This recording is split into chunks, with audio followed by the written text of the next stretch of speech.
Good day, Crime Talk aficionados. My name is Scott Reich, and guess what? This is the weekly recap of all the top stories from the week of June 3rd, all conveniently located in one convenient place. I hope you enjoy it. Thanks for watching, and we'll see you next time on Crime Talk. All right, lawyer. So the news came down Saturday morning about the Chad Daybell death penalty sentence. I was at CrimeCon. It was kind of a big deal. Yes. The jury deliberated later into the evening. I think it was about 8 p.m. when they called it a night and said they were going to go home. I think what they did was they said, hey, we've come to a conclusion. There are no mitigating factors, only aggravating factors as it relates to Chad Daybell's involvement in the death of J.J. Tylee and Tammy Daybell. But they wanted to sleep on it. And then they came back the following morning and said, we have reached a verdict. He was sentenced to death for all three of their deaths. I say rightfully so. Why should you get a volume discount for a crime? What a bunch of weird, twisted stuff. And it always seems to amaze me that people somehow think and rationalize in their mind that I can get away with this. Well, Chad, you didn't. And Lori Vallow, well, she squeaked off with 3 life sentences. She should have got death as well for the death of J.J. Tylee and Tammy Daybell. But because the prosecution did not turn over evidence in a timely manner, the judge threw the death penalty out. I'm not sure that was justice, but sometimes that's what happens when you don't play by the rules. Anyway, that case is over. Hats off to the prosecution. Hats off, condolences to all the victims, the Daybell family, obviously the ones that don't believe that Chad was innocent, and obviously to Larry and Kay Woodcock, who I still believe would not, but for them, this case probably would not have come about, at least not in the aggressiveness that finally took place after they got involved and said, where is my grandson? And then obviously Tylee as well. So hats off to them. Good result there. It was the case that everybody thought it would be. It was basically Lori Vallow 2.0, and obviously with the death sentence. The defense tried to run the defense that Lori Vallow, Alex Cox did this. I was just poor innocent little old me. Well, the jury didn't buy it, and now he gets death. All right, next on the docket, just like I said, Harry Truman once said that no man gets rich in politics except when they are a crook. I've said this before. I'll say it again. I don't care what political party. If you go into public service, that is your job. If you want to go do podcasts and make money, if you want to write books, then you quit your job in public service, or you wait until you're done with your job for public service. But you don't do the two things at the same time. You don't have two masters at that point. It just simply doesn't work. And well, remember Becky Hill? She's the Colleton County clerk, for the Alec Murdaugh double murder trial. Well, she is scheduled to appear before a state ethics commission over allegations that she used her position for financial gain. Now, the hearing is not scheduled till December 19th at the State Ethics Commission's hearing room in Columbia, South Carolina. Now, Ms. Hill is facing 76 alleged counts of misconduct, all of which are connected to improperly seeking financial gain. Now, of the 76 counts against Ms. Hill, 72 of those allegations allege she used her official position for financial gain. 2 allege she used her official position for financial gain for a business she was associated with. And 2 alleged she used or disclosed confidential information for financial gain. Wow. Doesn't seem like you're really looking out for the interests of the people there, does it? Now, obviously, we'll give her the presumption of innocence, even though it's an administrative civil proceeding here. But it just shows you, no matter how nice and grandma-ish Ms. Hill looked, she was still trying to get the money.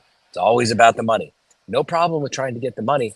Just don't do it while you're in public office. Well, because then you're corrupt. And I don't care what party you belong to. So the complaint alleges that Ms. Hill used her political position and authority to obtain confidential information and digital images of the Murdaugh case and others during the trial. It says that she was responsible for releasing unredacted body camera footage that appeared on the Netflix documentary about the Murdaugh case, and acknowledged online that she had a book deal detailing interactions with those involved in the trial. As you may recall, this was the whole thing that the Murdaughs said, we need a new trial. She tainted these people. She was doing unethical conduct. And if she's looking for the right verdict for her book, what can you reasonably conclude from that? Now, the court poo-pooed it because there's a lot of other overwhelming evidence in the case. I think it'll probably come back on 404B evidence, but that's just me. Or they'll just use the SOB rule that he's an SOB, and there's no way we're going to reverse this. Although there was error, it was harmless. Anyway, it's also alleged that Ms. Hill and her staff abandoned their duties to interact with visitors for several hours and allowed the courthouse to be used for commerce. The complaint cites Facebook post from Wicked Hampton County author Michael DeWitt, in which he offers readers the opportunity to meet Ms. Hill and her staff while he autographs and sells his books at the Colleton County Courthouse. He is also accused of promoting her own book during these events. Now, the complaint further alleged that Ms. Hill allowed her staff members to leave work before official closing hours to allow Netflix employees to set up equipment in the courthouse to film footage for the documentary. So this is the good one. During the Murdaugh trial, Ms. Hill is alleged to have unethically and unlawfully used her political office to obtain and release confidential information. She used her office and misallocated funds to promote her book and neglected the office of the clerk to take several trips to promote her book and to meet with Netflix to secure her position in the upcoming series. Hill's actions have displayed she is unfit to hold office as the clerk of the court, and other allegations that Ms. Hill requested checks to be made payable to a county employee and a former employee for filing. Exhibits from the Murdaugh trial, including the original exhibit list, went missing. Hill may have accepted gifts from the media. The media held a party to honor her, and she was involved in another party for the media for a wildlife center. Employees not involved in child support files or collection received bonuses from the Department of Social Services, child support incentive funds. Furniture and office supplies were improperly purchased using funds. Ms. Hill used her position for financial gain by disclosing information that she would only know as clerk in her book. And Hill asked another employee to cash a reimbursement check for bailiff uniforms to pay an artist responsible for a painting in the office and to put it in petty cash. And Hayes refused and didn't know what happened to the check. Ms. Hill disrupted employees and caused a security nightmare by giving Netflix full access to the courthouse, in addition to allowing Netflix to film her over 4 hours in her office. Now, Hill allowed a movie about a boxer to be filmed in the courthouse over a weekend and paid security people with courthouse funds. Hill also allowed a photograph of an inmate in a holding cell to be taken from a security camera monitor and broadcast on social media. Now, it's also alleged that Ms. Hill gave false information to the county finance department regarding the percentage of time each employee worked in the child support enforcement cases. So I don't know what's going to happen to Ms. Hill. Maybe she'll resign, do the honorable thing, but I doubt it. She'll justify it. They always do. And the reality of it is that she should not have done any of that. Her job was to make sure that trial got done effectively and without any issues. But as we know, that's not exactly what happened now, is it? She is the center of a lot of the issues. More delays in the Brian Kohberger matter. Okay, what's the delay now? Well, there's been a stipulation. Stipulation just is a fancy word for an agreement. And there's been an agreement between the defense and the prosecution, and the court has rubber stamped it, and it said that they are going to agree to a continuance of the motions hearing regarding the change of venue. And so the court has gone ahead and made that ruling, and that hearing will now be set for August 29th. Now, because it's a hearing, the prosecution wants everything, so the defense has to disclose by July 22nd what their expert is going to be testifying to. And then the state has until August 12th in which to submit what they are going to rely upon in regards to their motions hearing, And any reply by the defense is due by August 19th. Yes, the games go on and on and on. It used to be you set a motions hearing and you went for it. You showed up. Everybody did what they're supposed to do. I get it. It's a whole new world out there, ladies and gentlemen, but that's the way it is. Anyway, what is the reason for the delay? Well, the defense expert, remember him, Dr. Edelman? He was the one that was told to stop by the judge in this case, because the prosecution said he was tainting the entire process. And then the judge said, okay, I guess you didn't taint the entire process. But that delay has now caused this delay, and Dr. Edelman is requiring at least 6 more weeks to complete the surveys, to do the analysis, and basically write up his report. Now, if only the prosecution and the court had not jumped the gun and stopped Dr. Edelman, I guess we wouldn't have this delay now, would we?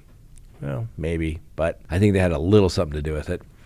Anyway, for those who are not familiar with the case of Brian Kohberger, he is accused of killing 4 University of Idaho students, and there was a hearing last week where witnesses testified about the collection of evidence and cell phone data. Well, the defense attorneys have accused the prosecution of not turning over all the evidence is in the discovery or should be in the discovery. The defense has said, we get discovery given to us like we are in a snow globe, is how they described it to the judge. Anyway, the first witness called was Moscow police detective Brett Payne, and he testified last week that thousands of hours of surveillance video were collected as part of this investigation. The detective said that the police have about 79 businesses' videos, and that's thousands of hours related to the investigation. And the defense lawyers also were asking whether any cell phone data is missing. And the detective had some good answers and some not so good answers because he didn't know or he didn't think so or wasn't sure because he just collected it, but someone else may have it. Then the defense called their expert witness, their cell phone guy, the Cy Ray guy. He's the former Arizona police detective, and he has a company which specializes in cellular geolocation mapping, and he testified that 2 to 3% of the cell phone data in this case is missing. But he says that some of the most significant location data in the case, that's the problem. The 2 to 3% that's missing is the most important stuff. He noted that he needs all the AT&T source data and other information for him to pinpoint exactly where Mr. Kohberger's phone was at the time of the murders. And because of the piecemealing of the data that's coming in, and because of the missing data, because of the data that he's reviewing, it's incredibly inaccurate, and there are things that are missing that is absolutely beneficial to the defense right now. And Mr. Ray testified that there are other reports that are missing that he can't tell you if it's going to benefit Mr. Kohberger or the prosecution. Now, the prosecutors allege that Kohberger is obviously the masked man who entered the house on November 13th, 2022, where 4 undergraduate students were killed by knife wound, even though we haven't been told officially. There was a K-bar. It's a knife. Anyway, no date for a trial has been set, and all we have is now the new date on August 29th. Next on the docket, is it just me, or is every married man plotting to have an affair and kill their wife? It seems like it. Does it not? I don't know. It seems like it. Listen, I'm no teetotaler. I get it. People are going to have affairs, but you don't have to kill the spouse. All right? I'm just going to say it. It's, yes, not good, but don't kill the spouse. Just don't kill the spouse, okay? Remember, ladies and gentlemen, there's a reason why divorce is expensive, is because it's worth it, okay? Going to prison the rest of your life, not worth it, so don't kill the spouse. Anyway, we have an update on Dr. James Craig, yes, the dentist who's accused of lacing his wife, mother of 6 children, who drank potassium cyanide while having an affair with his friend, an orthodontist in Texas. Of course, he's denied the charges, and we'll give him that presumption of innocence.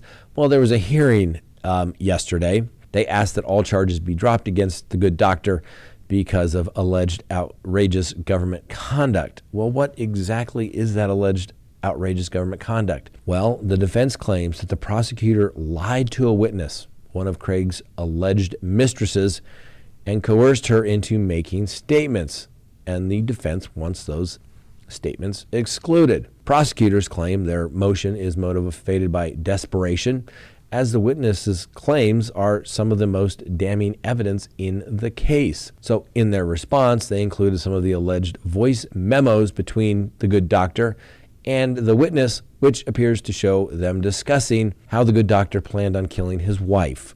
Ooh, that's going to hurt. That's a bad fact, right? Yeah, it is. So in one message from February 2nd of 2023 reads as follows. Do you know anyone who can help me with my problem down here? I can pay handsomely. I want to be with you. Another one from February 3rd of 2023 said, hitting up a homeless person actually sounds like the only choice right now. And I made $66,000 in January, and I desperately want to share that with you and help you. I feel so trapped. Then in February of 2023, a third one added, I'm looking forward to Thursday night so much. Maybe we can come up with a solution. I love how resourceful you are. I want to bless your life. Now, Craig, the good doctor, is also charged with a felony count of solicitation to commit tampering with physical evidence after it was revealed that he had tried to persuade one of his daughters to dispose of key evidence in the case against him. And the good doctor was also previously accused of trying to convince a fellow inmate at the Arapahoe County Detention Center to plant suicide letters at his house. Wait for this. So the detective testified at the preliminary hearing that she spoke with the inmate who was in a cell near the same Craig as Dr. Craig, but in the same pod. And the detective testified that Craig reportedly told the inmate about his charges and asked them to place letters in his garage and truck at his home. The detective testified that the letters were allegedly written from inside the jail and meant to appear as his deceased wife had written the letters. Now, according to the detective, the letters were meant to show that Angela, the deceased wife who drank the cyanide, was not happy with her life, felt suicidal, and was aware of her husband's affair. The detective also testified that the entire point of those letters being written and spread across the house was so that law enforcement or perhaps the defense attorneys could find those letters and use them at trial. The detective also testified that the accused murderer had offered the inmate free dental work or money in exchange for scattering the letters across the house. I think that's a first. Usually, it's money, right? But free dental work, you gotta love it.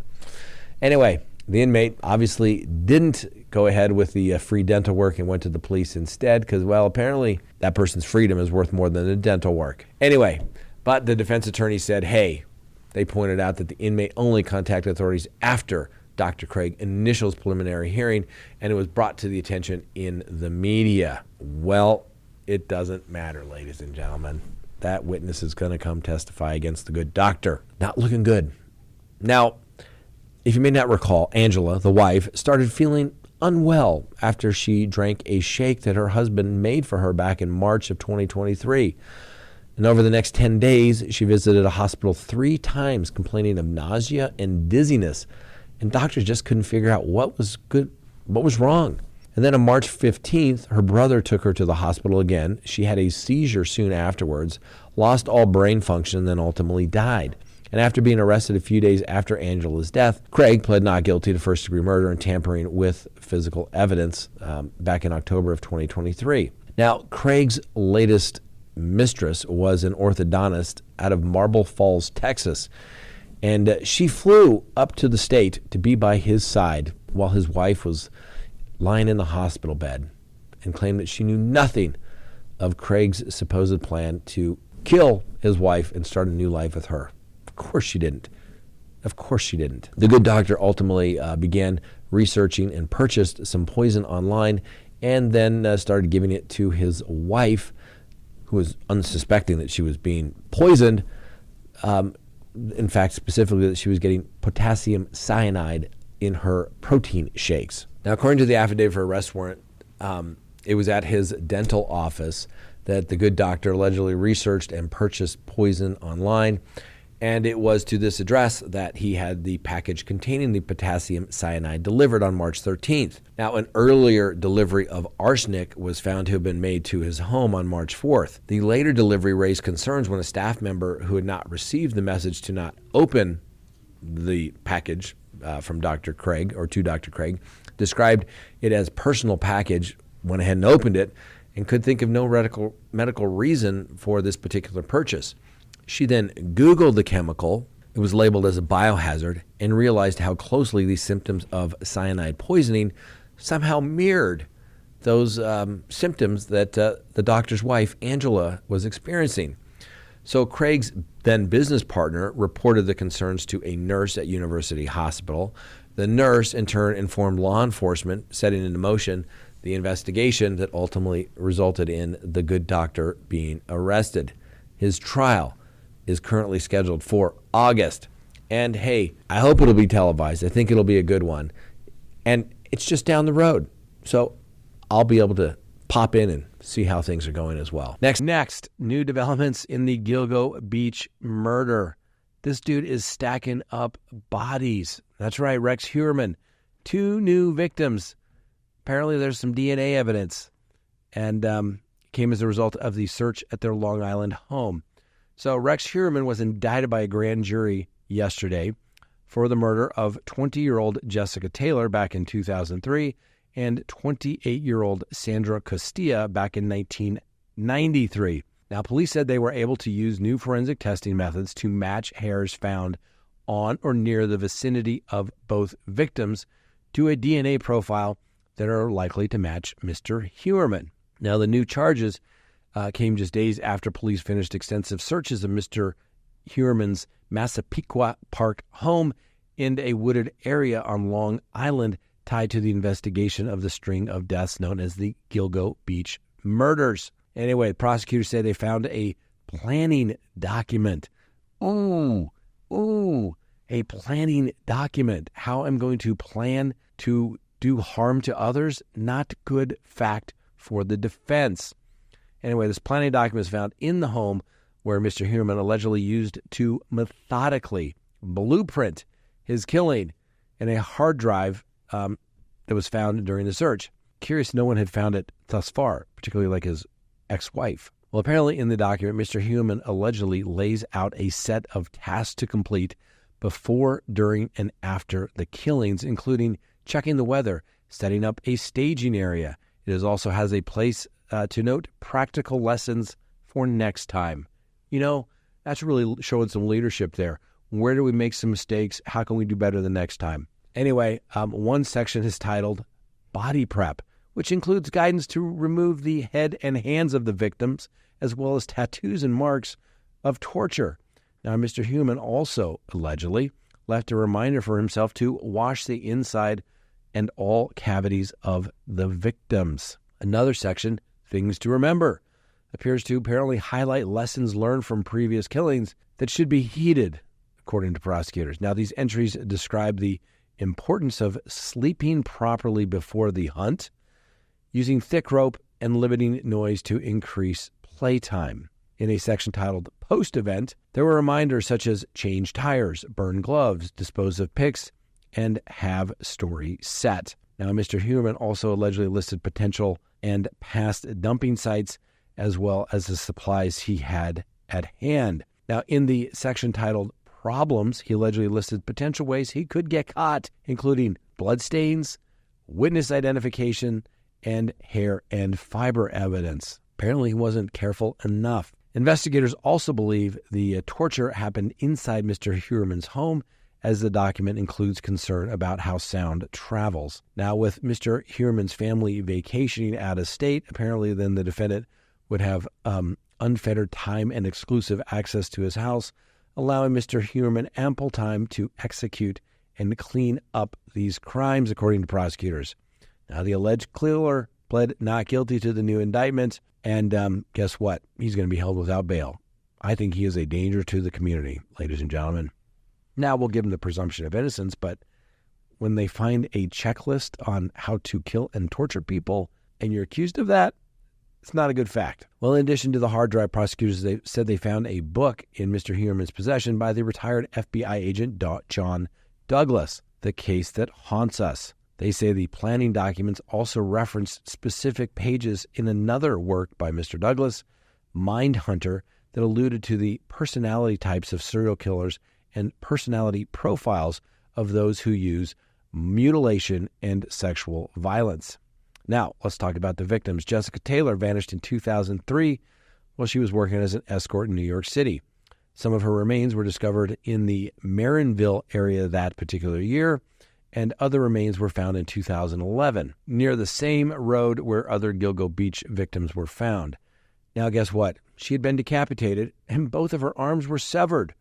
Moreover, a tattoo on her torso had been severely obliterated by a sharp object. Oh, that's right. That was on the checklist of things to do and found in Mr. Heuermann's house. Not looking good. Now, as you may recall, back in April, the police also spent days searching the property of Mr. Heuermann, where Castillo's body was discovered back in 1993. And Ms. Castillo was from Trinidad and Tobago, and then she lived in New York City. Now, forensic examiners found 2 unidentified male and female hairs on her remains, which in February were determined to match Mr. Heuermann and an unnamed woman he had been living at the time, according to the court records. Now, the charges involving Castillo, who was killed 30 years ago, indicate the prosecutions believe that Mr. Heuermann was killing victims for much longer than they previously thought. You think? Yeah, nobody gets caught on their first dead body as a serial killer, right? This is going to be an interesting trial.